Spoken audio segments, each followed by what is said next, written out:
ఉడమేరుకు వస్తున్న వరద ఉధృతిపై మంత్రి లోకేష్ ఎప్పటికప్పుడు అధికారులతో సమీక్షిస్తున్నారు. ఇరిగేషన్ మంత్రి రామానాయుడుతో సమన్వయం చేసుకుంటూ పనులు వేగంగా జరిగేలా చర్యలు తీసుకుంటున్నారు. యుద్ధ ప్రాతిపదికన చర్యలు చేపట్టడంతో గండ్లు పడ్డ చోట 500 నుంచి 200 క్యూసెక్లకు సీపేజ్ లీకేజ్ తగ్గింది. పూర్తి స్థాయిలో లీకేజ్ అరికట్టేందుకు చర్యలు తీసుకోవాలని అధికారులను ఆదేశించారు.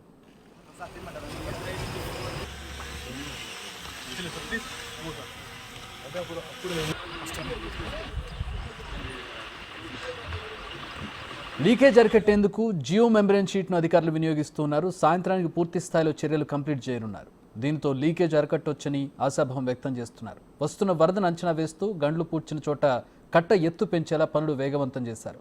ఇప్పటికే గండ్లు పడిన చోట 5.7 మీటర్ల ఎత్తు పెంచారు. మరో 0.3 మీటర్ల ఎత్తు పెంచితే ప్రస్తుత కట్ట స్థాయికి పనులు పూర్తి కానున్నాయి.